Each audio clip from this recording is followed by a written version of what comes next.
I didn't care what scripture we were reading. I was reading. So as soon as this thing was over, man, I was darting straight to the bathroom. I liked it. Man, it was tough. But I feel good today, so we'll probably go to 11. No, I'm just kidding. I'm kidding. This is going to be good, though. We're in chapter, what chapter? What are we? 26? 25, 26. They all kind of run together, don't they? Let's do, if we're in 26, let's start there. 25, 6. There's always somebody.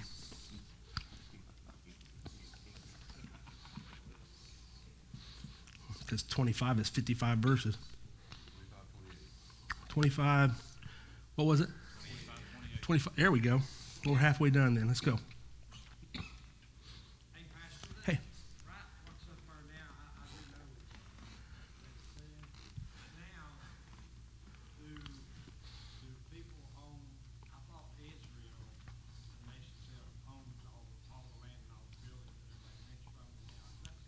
It just depends. Certain parts of it is, and in other parts they've empowered to let people buy. So people that own the land, they don't take it back from them.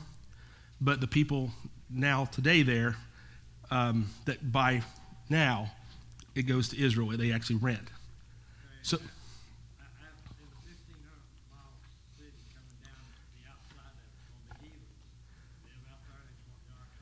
Right. I don't think they'll.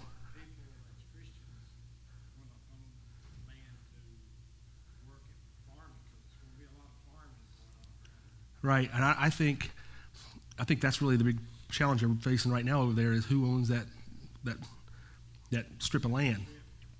And I've been there, and it's fenced in. I mean, and they'll throw rock at you and everything else, you know. So it's a crazy thing, but it is all about ownership. And see, that's one thing about Israel that if we could really learn a lot from them is the Israel. They see Israel as one. The nation of Israel is one. Well, if the church is really the new spiritual Israel, if you will, you know, the spiritual Israel. If the church could see itself as one, but you don't see, there's different types. There's secular Jews, there's religious Jews, there's sects inside the Jews, S-E-C-T-S, inside the Jews, but you don't have, in the church you have denominations, but the denominations are so divided. Even the Jews over there all ascribe to a nationality that is one. Hear, O Israel, the Lord your God is one. Well, they take that as for real. But here, just not the case, you know. Everybody thinks they're right. And over there, at least they appreciate, you know, when I was there, there's a group of Jewish people over there that they're secular Jews. They're Jewish. They don't go to the synagogue. They don't go into the temple, or the synagogue. They don't even really hold fast to the Sabbath day. Okay, but they're Jews, and they really, you know, honor God, but they're not going to go through all the rules and regulations of the church. And there's the religious Jew, and the Jewish, that person is somebody that really keeps all of the rules.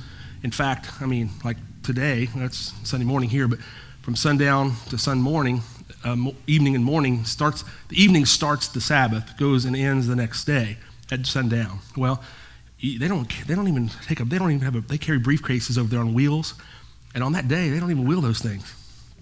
You know, they'll get a Muslim to wheel it for them because they don't fall into that. That's the truth. I mean, it's I've never seen anything like it all my life. I mean, it's a whole, and they really, really value that. And anybody that kind of doesn't, that comes in, they want you to know about it. They don't expect you to honor it, but or obey it, but they want you to be aware of it. So the Israel people, that nation takes it in consideration. They believe they're God's chosen people. Now there are they call them Messianic Jews, people that have believed Jesus is the Messiah. They don't call themselves Messianic Jews. They call themselves Jews that believe in Jesus. We, as Western church, call them Messianic Jews. Well, they just say we're Jews, but we believe in Christ as the Messiah. So we kind of, over here in the western part of the world, we have a tendency to compartmentalize everything and put our boundaries up on just about everything. Over there, it's just not that case. They have them, but it's not. It's God's people and everybody else. Here, it's God's people that we agree with, then God's people that we don't agree with, then there's God's people they don't agree with. If we know you got all this different division. So that's what's happened over here. We call it the United States, but Israel is kind of more united than the United States is, unfortunately. What's the religion considered? The Jewish religion? It's just considered the Jewish. They just call themselves Jewish, and it's all, Jehovah is God. And they're waiting on, the Jewish as a whole is waiting on the Messiah to come and to rescue them, to bring freedom from the government, the tyranny of any kind of control. So the Jewish people are scattered all over the world. So they believe that the scripture does say that at the end of the time, whenever time that will be, the Jewish people will come and God, Jesus will come back down there as God. The Messiah will come. They're not saying it's Jesus, but they're saying that he will come and he will set his foot upon the Mount of Olives and he'll set up his ruling government right there in Israel. And everybody else will see it out here. And we'll, this on the earth for 1,000 years, he'll rule and reign from Israel. And that's what they believe. Now, I believe that's literal, and I believe that's going to happen. But I also believe that it's incomplete to think that the church is not going to be victorious by the Spirit. So I believe that he will come literally and crown that thing. However, I think between now and then, I think we're supposed to be living in a more victorious life because we believe that Jesus has already come. We believe he's coming back. They believe he's still coming the first time. The first time is their guy, a prophet. They put Jesus, and they respect him and they revere him, but they don't see him as God. That was the real issue. The real issue was, how could God come down and make himself a man? So because they haven't accepted him as the sacrifice, as the Lamb of God that took away the sins of the world, that makes a person complete by your faith in him, all these rules are to be kept. But the problem was in 70 AD, the temple was destroyed. The temple where they came and had all the services of the Jewish religion had services. The Sanhedrin can't rule. Sanhedrin would be like our government. It'd be like like their council. They would come and make judgments based on what was happening in society. So they would rule the spiritual rule of the land. It's called the group called the Sanhedrin. Well, Sanhedrin is the one that pronounced Jesus to be crucified, right? They crucify him. Well, because the Sanhedrin, the law in Jerusalem or in Israel is this, there cannot be a Sanhedrin council governing without a temple. There can't be a temple without sacrifice, right? So the Sanhedrin are, and the Sanhedrin's out of a family. It's out of the roots of the Jewish religion back to these days. Well, they can't rule and reign, so they've got people that are dying generation after generation that really could be in the Sanhedrin life or Sanhedrin rule government, but they can't because there's no temple. So the place is right now working real hard over there because they realize we got to rebuild the temple. And he won't, they say in their mind, he won't come back until that temple's built. So in their head, and they're going, man, generations just keep, so they're fighting over land. So you have Ishmael. You basically have the Arabs and you have the Jews, okay? The Arabs are from the descendants of Ishmael, and the Jews are the descendants of Abraham, or Isaac, the promise. So Isaac's lineage is the Jewish people. Ishmael's lineage is the Arabs. But if you remember, God said in Genesis, I will bless Abraham's children, both Ishmael and Isaac, okay? So Ishmael, the Arabs control the oil. You control the oil, you control the money. I mean, that's how it works. So you got two lineage of people coming out of there. So the Arabs have a prophet, which is Muhammad. Muhammad is their prophet, if you're a Muslim. Muhammad pointed to Allah.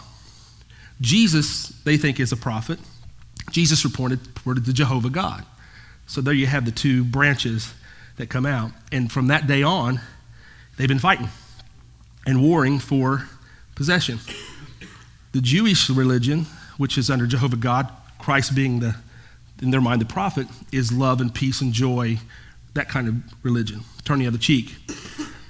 Arabs, the Muslims, are Sharia law. And the Sharia law is the women are less than. They will kill you. Homosexuality is, they will stone you and kill you immediately. It's a death sentence. They will do, it's not turn the other cheek. Anybody that's not of them, they're ready to kill. But in Genesis, it says that Ishmael will be a wild child, remember? Out of him. They're wild. They're a wild vine that's just running everywhere. And you got Christ, the Jehovah people, the Israel people here. And then what happened was through Christ, we believe that Jesus is the Messiah, which is God come to the earth. Jesus is the one that brought in all people under God. So Jews were the chosen people, the Greeks, and the Greeks are the Muslims whether they like it or not. They're Gentiles, okay? So you're either a Jew or a Gentile. There is no Jew, Gentile, Muslim. It's Jew and Gentile. You're either a Jew and everybody else. And God brought Jews in through Christ, and then he grafted us in through Jesus. And all Gentiles now have the ability to go to God the Father through Jesus. But there is no other way to get to the Father unless you go through Jesus. They think the only way you get to the Father is the Muslims, or is the only way to get to the Father through Muhammad's prophecies. And the Quran is their Bible, and we have the Holy Bible. Make sense? So you got these two paths. And one, extremely violent, but they're passionate. Okay? They're passionate. They will die for it. Christian people won't live for it. If you're not willing to die for it, you're not willing to live for it. Kind of how it works, right? So that's kind of how that sets the stage of where the world climate is today. So you've got your Jewish people, you got your Christians, you got your Arabs and your Muslims, you've got your sinners, people that just don't care or can't figure it out, or tried that, didn't like that, tried that, didn't like that. And in the Jewish world, you were born from the Jewish, lineage. Your parents had to be Jews. Or you got adopted into the Jewish, like they're talking about strangers in the land. You come in and become circumcised in the day, and you become, it's like becoming, it's what everybody's fighting for today. It's the wall. You know what Trump's talking about, the wall? And people are coming over here. Steph said something really good this week. She said the reason what makes America so great is our independence. It's our ability to make decisions. It's ability to live in freedom with responsibility. Well, there's a reason people are flocking here and wanting to come here. It's because there's freedom, there's independence. And that's supposed to be the whole kingdom of God. So what happens is, if you could take the world in a globe, I've got a globe upstairs that I kind of look at a lot and search and research things, but there's it's the earth. It's round. It's the whole world, the earth. And then if you put a layer of transparency or something over top of that, and you put it over top of the globe, you will see that God has, his kingdom is not of that world, but it overcomes that world. It affects that world. So when you take on Christ and by the Spirit, because that's what really frustrated everybody. Because when Jesus comes as a man, he comes on the earth and he shows up on the scene, the Jewish people are going, man, that's got to be him. We're hoping this is you. Are you coming? Because they were under Roman government, Roman control. And they said, Jesus, are you here to help us get outside this Roman tyranny? I mean, they're killing us. They're taxing us. I mean, this is rough. We're under pressure from the government. And they said, are you coming to do that? Jesus says, I'm not coming to set up something like you look like, that you think I'm coming up. I'm coming to set up something spiritual that's not of this world. It will penetrate here, but it's not of this. Don't compare me to the Egyptians, the Assyrians, the Babylonians, the Romans, and then Christians. That's not it. The Christian world, the Christ followers, the Christians, that's Christ-likes, people that follow him, are not of that world. It's something that comes and supersedes and overshadows because it's from heaven. And it will penetrate all of those kingdoms and worlds because it is a culture, it's a belief system by another way. And whether you're a Muslim, whether you're Jewish, or whether you're Christian, or whatever background you come from or denomination you subscribe to, you will know them by the fruit. And if they don't bear fruit of the Spirit, which is love, joy, peace, temperance, self-control, meekness, the whole thing. If there's 9 of them, if you don't bear them, you're not of this world. So that's why I know I've got some good friends that they don't say they're Christian people. They believe Jesus is the Messiah, but they're not going to say they're a part of the Christian world because they don't cop out. I realize that. But these people I know people that are lost, okay? Lost. And when I say lost, they're just not, they don't need to confess Christianity. But they're the most moral people that I've ever met. They're good, moral people. They won't lie to you. They're not going to cheat you. They're going to be kind to you. They give you the shirt off their back, but they're not going to call themselves Christian. And you go, so there's got to be something that doesn't just make us a good people. There's something that makes us more than good people.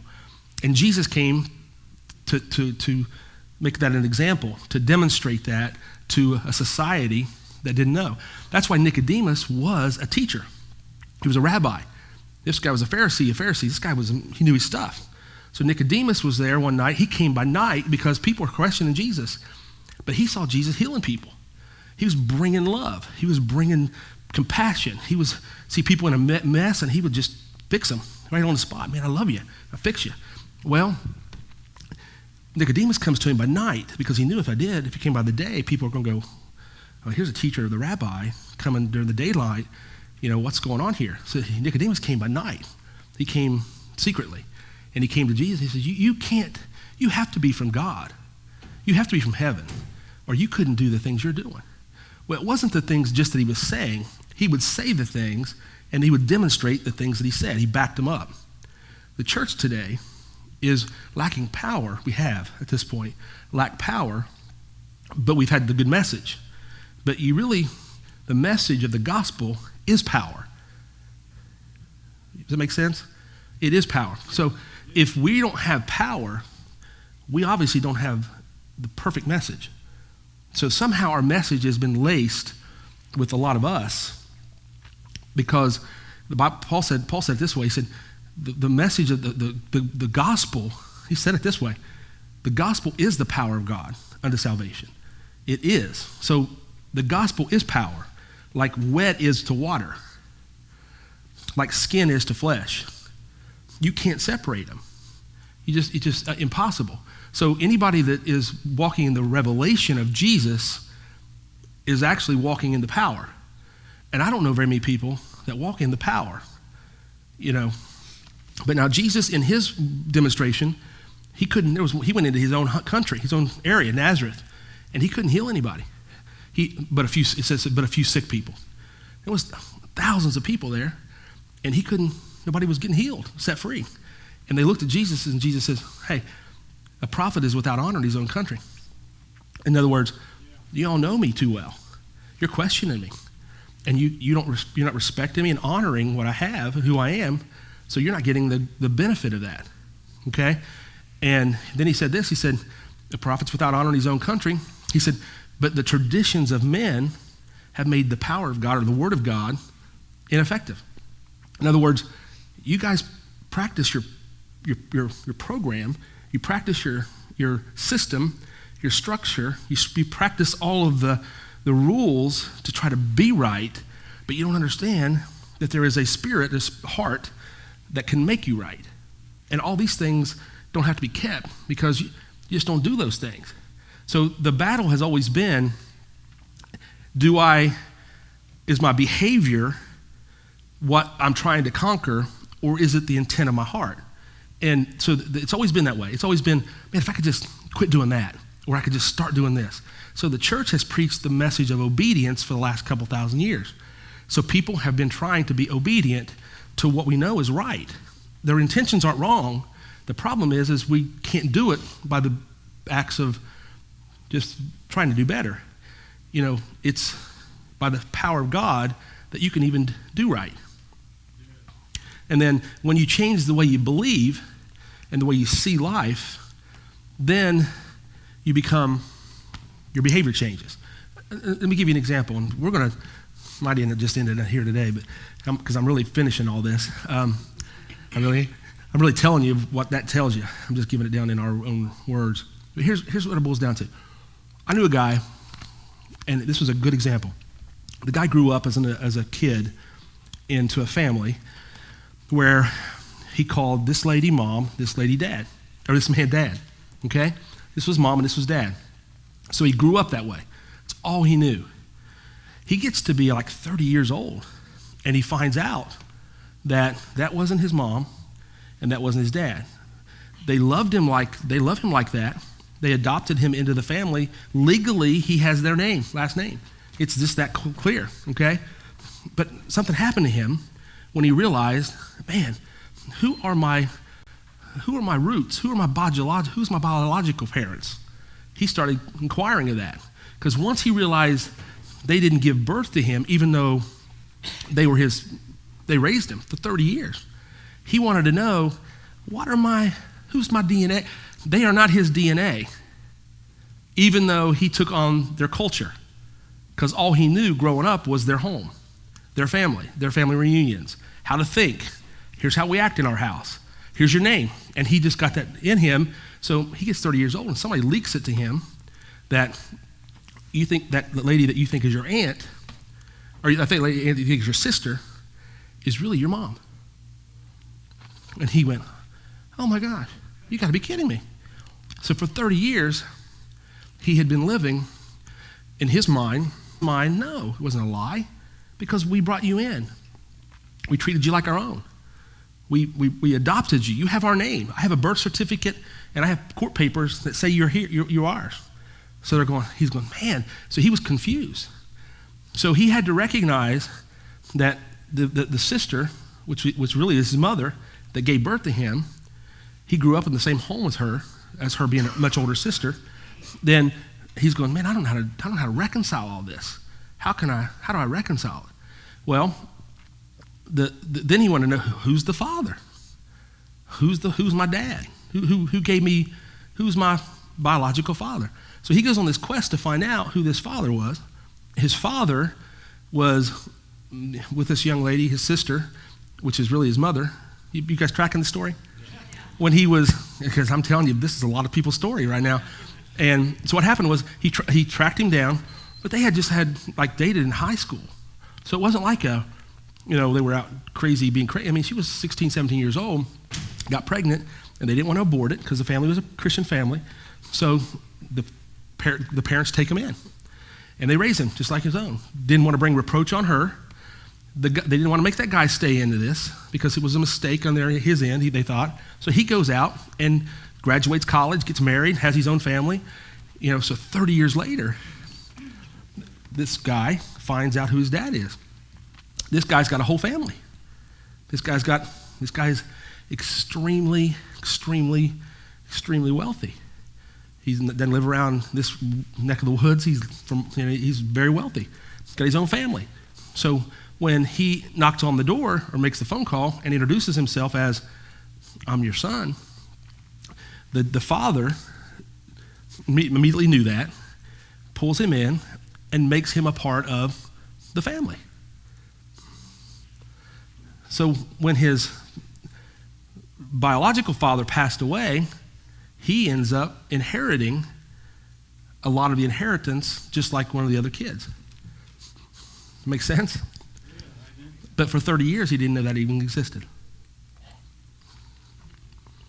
I'm telling you, it's no different than us. We have been, that saying that people, who's your daddy? Who's your daddy? All right? Well, if you grow up and you see God as your father, which is a wonderful thing, but you really never know him as your dad, as your Abba, you will only see him and you will hope he dribbles crumbs to you. But if you see him as your Abba, your real dad, you realize the inheritance is for you. How you see it will be how you live it. Isn't that good? That's the truth. And if you see him as a stepfather or a father that just kind of took you in because you were so bad and he's going to try to help you, that's one thing. And we end up trying to please him. But if you realize I came out of his loins, because here's what was weird. When he makes that phone call and he meets that guy after 30 years, he was a spitting image of his dad. Looked just like him. There was no denying it. He went, man, I look. So no matter how he had never met him for 30 years, the family that brought him in, right? I mean, he knew their culture. He could imitate. He knew how they thought. He knew how they handled money. He knew how they had to handle eating. He knew how they handled sports. He knew what team to root for because they root for them in the house. You know what I'm saying? They just grew up that way. But when he met his biological father, he went, huh. He looks at him and he says, I'm your son. And he goes, I don't know how you think. I don't know what you do for a living. I don't know how many other kids you have. I don't know how many wives you've had in the past, if you're married now. I don't know anything about your life. But when I see you, I see me. And I preach. Because what you're going to find out is you were raised in this world lost and blinded. And the father that we had in the world is what Jesus said, you're like your father of the devil. We're all born into the world system, and the father of lies was our father. When you realize, no, you've taught me how to act this way in your house, devil, but I know now that I'm not your son. I'm God the Father, son. Hey, knock on the door through Jesus, and you come in and go, hey, it's me, your son. I know, yeah, and all this is for you. And even though you don't act like me now, even though you don't know how I think, even though you don't even know what all I have, you don't even know my story, you look like me. Isn't that good? Because you didn't have anything to do with what you look like. He did. This young man, he had the same mannerisms as his dad and didn't even know it. They look at each other and go, you got to be kidding me. Now, did he go back to his father at home and say, man, I'm going to live with him? No, he recognized the good father that he had at home that adopted him, which was really his grandfather. Now, think about that. I mean, that's convoluted, okay? But once he got through it all, he learned to appreciate how God the Father looks at us and takes care of us even when we don't even know, even when you were following after the devil and didn't know it. Blind, God, your real Father, was still looking out for you. When you should have lost it all, when you should have died, and she sang it last week, when you should have died in our sins, but you came and saved us. Remember that? Well, we're thankful because we know God has his hand of protection on us even when we're in rebellion. But once we come into the real revelation and reality of who he is, our real Father, oh gosh, we realize I'm in the family. Then Jesus is truly your older brother.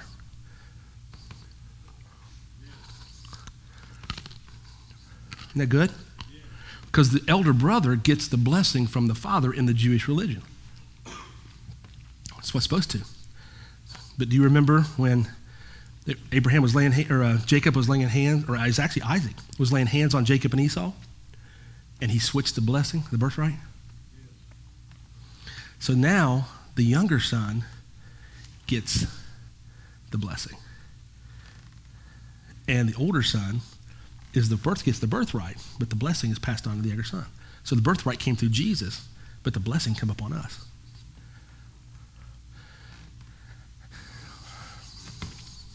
Some of you are going, man, that's crazy. I don't know what you're talking about. Does that make sense? Because, listen, if you really knew, if you really saw that as you saw your real life, and you saw birth certificates, and you saw you were born in King's Daughters or Cabell or St. Mary's or wherever you were born in, and you start realizing, hey, I need to find this out, you'd be more inquiring instead of just saying, whatever happens, happens. Hope I get out of this. God, help me get out of this, man. You would see God. See, to many people, God is like a planet. He is. There's Jupiter, there's Venus, there's Mars, and there's God. And he's just way out there somewhere. And he's floating around, and we're going, man, one day I hope I get there. I hope you hear me. Maybe I'll leave here one day and go to heaven, like it's up there in some planet somewhere. No, I mean, it's in the heart. This thing is here. Do you remember throughout all Scripture that there would be many times there would be somebody in flesh like us? We're just like we'd be standing here having this conversation, and all of a sudden we'd see something. It's been there the whole time. We didn't know it was there. We'd go, my God, where'd that come from? It was a dimension, a spiritual heavenly dimension that's right here that you can't see unless the film of your eyes are gone. Hagar was run out into the wilderness with her son, Ishmael. He was just a baby. And she was crying, going, oh, there's no water. We drank all the water he's given us. We've eaten the bread he's given us. We're going to sit here and die. So the baby, the lad, it says, was crying behind her.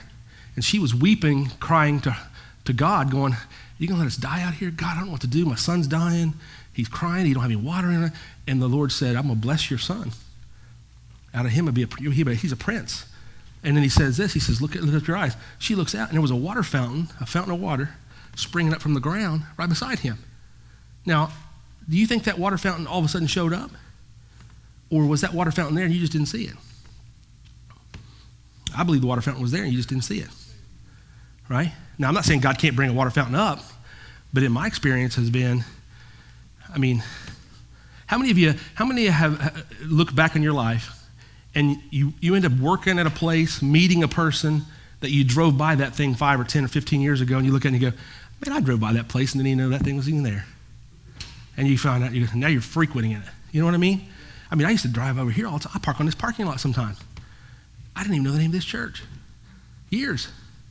And then we come here to look at it one day to buy it, and I'm looking around at it going, oh my gosh, where'd this place come from?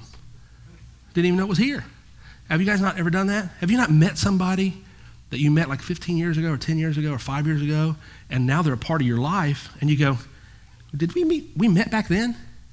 My gosh. Well, it wasn't time for you to see it then, and now it's time for you to see it. So the Lord unveils and reveals things to us to see in this particular season of life when it's ready to be maximized or engaged in life, right? I drove by the house we live in now about 12 years ago, 11, 12 years ago. I drove by that house every day, and for 5 or 6 years. Didn't even know it was there until someone said, hey, that house is for sale right there. And I said, really? What house? Drove by and went, my gosh, drove by that thing, I don't know how many years, didn't even know it was there. And then all of a sudden now, once you become aware of it, you can't not see it. You know what I'm saying? Once you become aware of something that's a part of your life for that particular season, you can't not see it. It overwhelms you. It's the first thing you see. Right? He'll put people back together that weren't together, but knew each other, and then later on in life they end up together, and you go, how'd that all happen? Why didn't it happen back then? Well, I don't know, but I know it's for now. And here it is. And you go, gosh, I've been on my hand up back then, right? So you don't know. But there's a reason your eyes didn't see it to the fullness that you see it now. I look back and I see that stuff and I go, my God. That's why you're able to see behind you are stepping stones. If you see them in front of you, they're stumbling blocks. Because we have a tendency to try to manipulate and make things happen. But you look back and you go, oh my God, I see the hand of the Lord there. That was God this whole time. I had no idea. My gosh, I don't know how that in the world happened. And that's what the Lord does in our lives. He kind of opens up those things. So it's a matter of, I'm going to talk about this at 11. Today's going to be, if I can get this out, because I'm telling you, I'm about to bust at the seams with all this. God just downloaded a ton of revelation to us about where we are, not just the church. I'm talking about us, people across the country, across the world. What's he doing? And we've been so westernized, when I say westernized, United States-wise, that our religious system has kind of consumed us, and we're missing a lot of things. We're missing a lot of things, and I feel like the Lord's given us an ability to hear and see things that have always been there, but we've just not been able to see it and hear it. And I'm learning to hear the voice of God and what the enemy's voice sounds like. I've known it for a long time because it brings fear, and we're going to talk about that at 11. But it brings fear in your life or paralyzes you, where the other voice of God brings peace and rest. And it doesn't mean you're not going to be concerned. It doesn't mean you might even shake. It might be scary. But there's a difference being scared and not being afraid. Noah was, the Bible says, when God spoke to him about building the ark, the Bible says Noah was moved with fear to build the ark. He wasn't afraid. He was moved with fear. I've got to do this. He was scared, but he wasn't afraid. Make sense?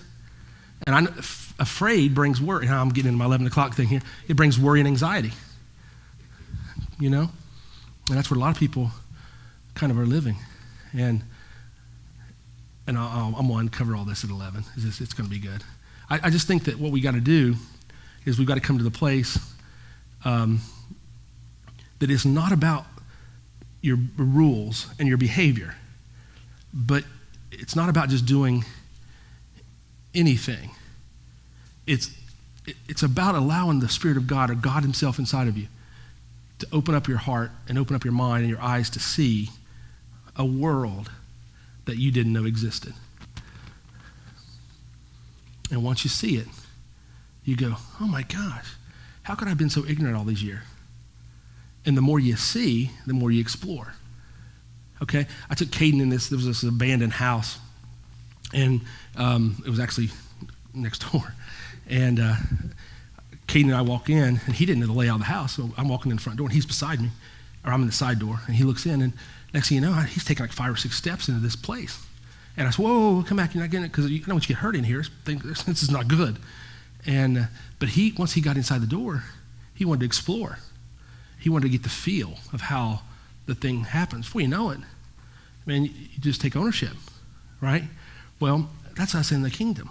Because through Christ, through Jesus, is the door into the kingdom. And once you walk through the door, you're able to come back past through the door. Because the Bible says in John, it says, you go in and out of pasture, which means you go in the spirit, into the flesh, into the spirit, into the flesh, into the heavenly realm, into the earthly realm. And remember how Jesus did it? Walk right back through the door. And everybody's going, yeah, that's Jesus, that's not you. I know, but he didn't come to impress us. He came to show us how it's done. And we separate ourselves going, but that's Jesus. He's supposed to do that. But Jesus said, you'll do greater works. Right? Y'all getting this?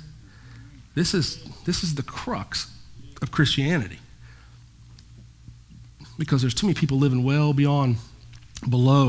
all of us are living well below what he's prepared for us and what he's given us. And we just don't know how to access it because we still see this thing as it's almost like astrology or something. It's just way out there. And, people read their horoscope and they read the Bible. And they go, yeah, I can see the parallel.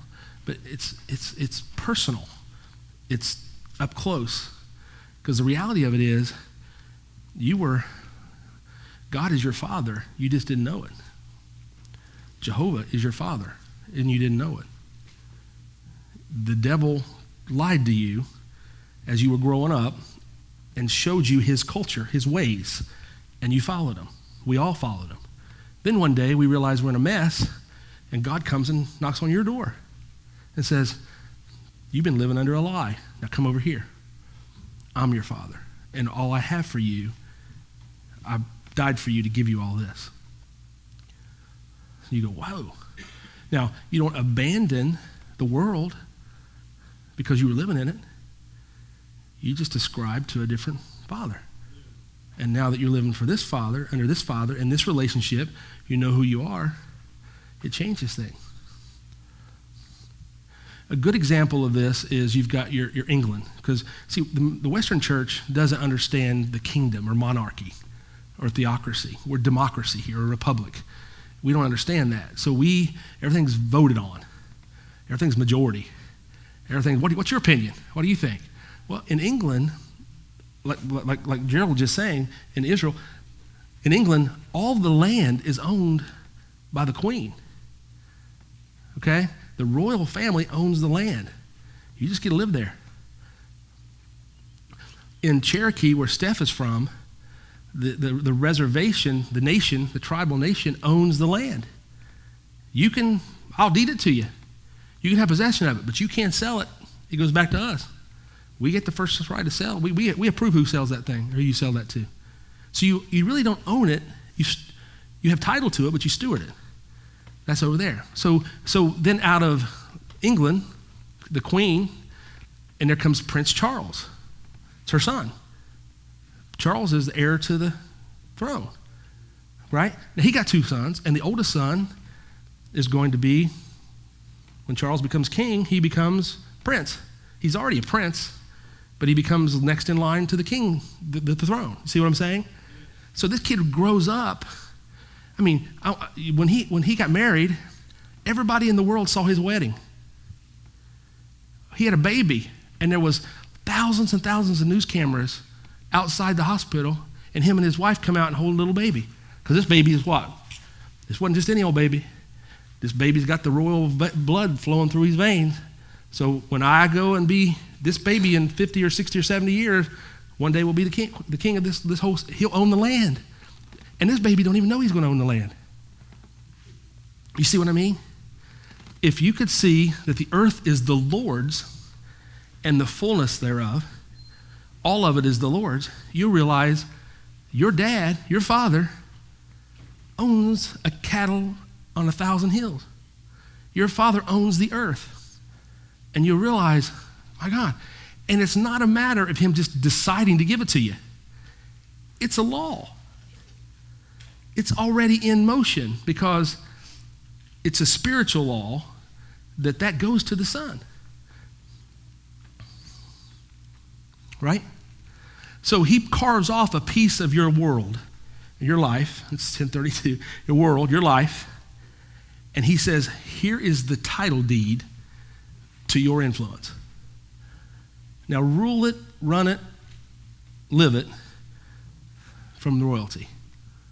But we choose to live as paupers because we don't believe we're real royalty. And that's because we've been brought up here. Democracy. Fight for what you get. Whoever the best negotiator gets the best leverage. We'll take that back from this person. That person gets back from that. And we're always trying to negotiate. We're always trying to work an angle. We're always trying to hustle or manipulate a situation. But it's not that way. You still have to engage in the system.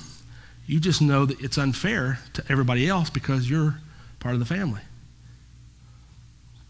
I was thinking about this. The Prince William, I think his name is, which is Prince Charles' son, he went on this big tour. I mean, they were sending him all over the world to visit places, okay? And I thought to myself, man, I wonder who's paying for all that? Do you think he woke up that morning and wondered who's paying for all that? You couldn't book a plane ticket around the world and somebody going to pay for it. No, it ain't happening. But he has access to an account that's unlimited. He can't even fill out a balance sheet. He fills out a balance sheet. How can you fill out a balance sheet when you own the entire country? How do you contribute to an economy that you own? That's what I'm saying. We shouldn't be watching indicators. We should be creating them because we're the indicator.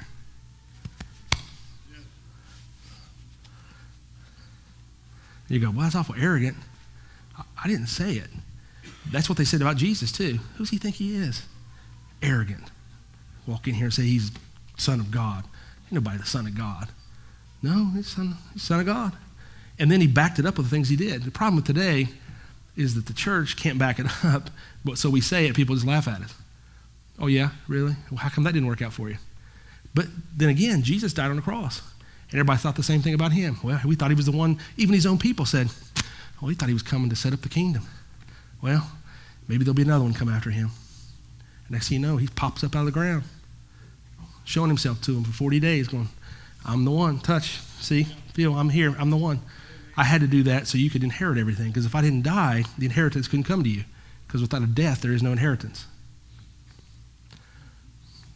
You don't inherit it because you're born.